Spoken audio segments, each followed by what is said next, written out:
Bonjour à tous, donc aujourd'hui on va apprendre comment encaisser les coups. Beaucoup d'internautes m'ont contacté pour me dire ouais mais comment on fait pour encaisser les coups. Alors l'idéal c'est de pas en prendre bien évidemment, mais dans une bagarre, dans une agression, on a souvent des égratignures. Ce qu'il faut c'est essayer de limiter les dégâts et pour ça il y a quelques astuces à connaître. Alors premièrement je tiens à fixer les règles. 1. Vous n'êtes pas dans une situation sportive. 2. Je m'adresse à monsieur, madame, tout le monde. Des gens pas entraînés, donc vous allez voir que les blocages qu'on fait en boxe taille par exemple ne seront pas applicables parce que si vous n'avez pas les tibias assez durs, ça ne sera pas possible. Ensuite, ce qui est important, c'est se dire que les coups ne vont être acceptés dans un premier temps, mais il va y avoir un contre derrière. Donc l'idéal, c'est pas prendre 10 coups d'affilée. Mais simplement, lorsque vous allez prendre une frappe, c'est limiter les dégâts au maximum. C'est important. Donc avant de vous proposer des solutions et des astuces pour mieux encaisser les coups, je vous invite à télécharger le guide de self-défense gratuit, je dis bien gratuit, qui est sous la vidéo dans la description. Alors encore une fois, on n'est pas dans un contexte sportif, donc je vais vous apprendre à bloquer simplement avec les parties dures du corps. Les coudes, le genou, le haut du tibia, très important le haut du tibia parce que c'est une partie dure, et avec certaines parties musculaires.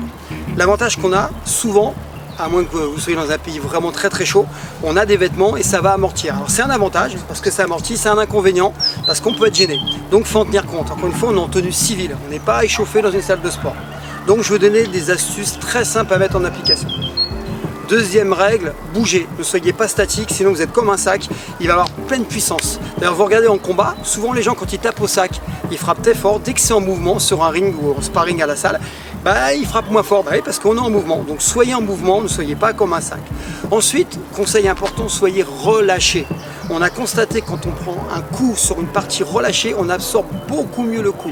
Alors qu'on pourrait penser qu'en étant bien bloqué, bien dur, on va encaisser mieux. Alors effectivement, sur des gens très entraînés, très musculaires, c'est possible pour un mental très fort. Mais vous n'êtes pas forcément dans ce cas-là. Si vous l'êtes, tant mieux. Mais je vous invite à être plutôt détendu et vous bougerez beaucoup plus facilement. Pensez aux félins, pensez aux chats quand ils se battent. Ils vont très vite, ils sont relâchés. Alors je vais encore parler d'aspect psychologique, on va parler de la douleur. La douleur, il y aura douleur, forcément, vous allez prendre des coups, on ne peut pas sortir indemne d'un combat, d'une agression, c'est pas possible. Vous allez prendre des coups. Et le fait de penser que vous allez en prendre, de vous préparer psychologiquement, fait que vous allez mieux accepter les choses. Vous allez prendre des coups. La chance que vous avez, c'est que vous allez mettre en fonction l'adrénaline.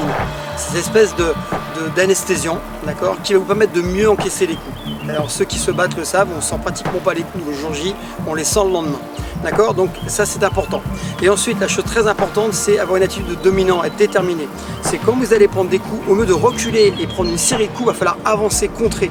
Au contraire, pour psychologiquement affaiblir la personne, vous mettre plus en position de victime. Et deuxièmement, pour le contrer, qu'il ne puisse pas avoir une grande amplitude pour frapper. Une frappe avec une grande amplitude sera beaucoup plus puissante que si elle est courte. C'est pour ça que les gens, vous voyez, en MMA, ils vont au clinch. Regardez, les gens du MMA, ils sont relâchés sur le ring, très détendus. En boxe, c'est pareil. Et quand ils prennent des frappes, ils essaient de raccourcir la distance pour qu'il y ait moins d'amplitude. Parce que plus il y a d'amplitude, plus c'est puissant. Voilà, là, on a vu toutes les règles de base. Maintenant, on va passer à la pratique. C'est le plus important. Mais encore une fois, si on n'a pas les règles, si on n'a pas les fondamentaux, on sera à côté de la plaque et vous ne pourrez pas appliquer ce qu'on va voir maintenant. Donc là, on ne va pas travailler sur des blocages bien conventionnels, on va travailler sur des blocages reptiliens, mais en fait en faisant bloc avec son corps. Je ne vais surtout pas parler de blocage, simplement je vais encaisser. Comment je fais pour encaisser? Alors le truc classique, c'est le crochet de bagarreur. Voilà, je suis ici, j'encaisse. Donc vas-y, quand tu veux. Voilà, je suis là, et là je suis prêt à partir. Quand ça part, je peux enchaîner derrière, ça c'est important. Ok, ça c'est la première chose. Même si vous avez moins de chances d'être frappé avec ce type d'attaque, il faut savoir le faire. Donc vous avez vu, je suis toujours de cette façon-là. Pourquoi? C'est presque reptilien. D'accord? Pourquoi il a des gants de MMA? C'est très simple, c'est pour pas qu'il se casse les mains parce qu'il va rencontrer les parties dures. D'accord? Donc je suis ici, quand il va frapper, voilà, simplement ça. Voilà. Vous rentrez la tête, voilà, ici. On va le faire légèrement de côté pour que vous voyez. Je suis ici, voilà. Et je vois. C'est très simple. Vous passez de la position écartée à ici. Et si c'est l'autre côté, c'est indirect, même chose. Voilà. L'avantage c'est que vous pouvez rentrer juste derrière. Donc tous les bagarreurs de rue le savent, tous ceux qui ont vu des vidéos sur YouTube par exemple, avec des agressions, en fait, ils ne s'arrêtent jamais sur une frappe. Il enchaîne parce qu'il a la rage. Et plus vous allez être en statique en train d'encaisser, plus vous allez prendre cher. Donc il faudra bien réagir. Donc on va faire un exemple type de 2 frappes enchaînées qui peuvent arriver malheureusement. Donc je suis ici, voilà, je peux rentrer là. Qu'est-ce que j'ai fait? J'utilise mon coude et je me groupe en dessous. Et je peux enchaîner derrière ici. Donc là on va avoir un coup de pied de vicieux. c'est le coup de pied génital jambe avant. Très peu probable, sauf par les gens qui sont habitués. Il faut se protéger. Donc c'est très simple. Tout ce qui va venir au-dessus de la ceinture, je vais le protéger avec mes coudes, en me groupant et en cachant les points vitaux, protégeant bien la tête. Tout ce qui va être en dessous de la ceinture, je vais le bloquer avec les membres inférieurs. C'est très simple. Surtout, n'allez pas vous exposer sur un coup de pied génital. Ça, c'est pas possible. Je m'expose le visage. Si c'est un boxeur, vous allez dormir très longtemps. Et deuxièmement, là, votre main va casser. On n'est pas à la salle. Ça va casser si vous n'êtes pas entraîné. Donc, qu'est-ce que je vais faire? Quand il va frapper génital, voilà, je vais protéger ma boum, je vais rentrer derrière. Très simple. Donc, je vais subir. Boum, je bloque avec la partie dure de mon tibia, ce qui me permet d'enchaîner génital, boum, boum, et enchaîner derrière. Alors tous les gens qui ont fait un petit peu sport de combat, les petits bagarreurs, ils font tous gauche-droite le kick. C'est du classique, c'est ce qu'on apprend en premier dans les salles de pied-point. Donc c'est très simple, quand il fait la gauche, vous avez compris, vous bloquez. Et quand le kick il part, vous exposez votre jambe. N'allez pas faire comme au boxe taille, vous allez bloquer comme ceci. Mets-moi le kick s'il te plaît. Parce que vous allez vous faire mal, vous n'êtes pas entraîné pour ça. C'est la différence entre le sport où les gens sont entraînés pour ça, on durcit les tibias, et vous qui n'êtes pas entraîné. Donc simplement, quand ça part, vous protégez, vous mettez votre cuisse pour casser. Et l'intérêt de cette technique, c'est que si là je peux casser, vous y rentrez derrière. Là vous prenez sur un petit gars qui est un peu entraîné, il peut faire gauche, droite ou gauche, middle. Alors middle particulier, vous n'allez pas exposer forcément, vous allez bloquer en vous mettant comme ceci. Mais c'est là qu'on reprend la règle que je vous donnais tout à l'heure. En fait, vous allez absorber le coup en faisant ça. Vous allez proposer le grand dorsal. Avec les vêtements, ça va amortir le coup. D'accord? Donc si vous allez vers, vous allez prendre plein pot, en fait vous allez faire ça. Vous allez amortir, mais ne surtout pas tourner parce que vous ne voyez plus le combat. En fait, vous faites juste ça pour mieux rentrer derrière après. Alors, on va faire l'exemple, on va le faire lentement pour que vous voyez bien ce qui se passe. Donc ici, même principe, je protège et là, je fais bloc. Donc ça, c'est pour les purs débutants qui n'ont vraiment pas l'habitude. Je le refais, je suis là, boum, je bloque. Descendez bien pour les flancs. Maintenant, si vous avez un peu de métier et que vous voyez le coup arriver, vous allez absorber. Je fais un léger décalage ici, en absorbant. Et moi, je prends chez les derrière. Boum. Alors, la règle, c'est bien d'encaisser les coups, mais il ne faut pas en encaisser 10 000. Vous tombez sur un costaud comme ça, si vous enchaînez 10 patates, vous allez tomber. Il faut enchaîner 1-2 maxi, il faut réagir derrière. Il faut contrer, ça s'appelle la réactivité. Il ne faut pas croire que vous allez bloquer 10 coups, personne ne peut bloquer 10 coups. Déjà, c'est compliqué. Il y a un coup qui est parti, il faut rentrer, voilà. Et j'ai pas attendu le deuxième, je rentre. C'est la détermination, l'agressivité qui va compter. Alors, le coup de pied de voyou, le gros coup de savate qu'on voit parfois sur les stades, des gens qui font n'importe quoi, sauf quand il arrive, il est puissant. Très simple, vos mains sont là pour protéger. Quand ça passe, vous protégez. Voilà, quand tu veux. Boum, voilà. Boum, l'avantage, c'est que moi je peux rentrer ici. Boum.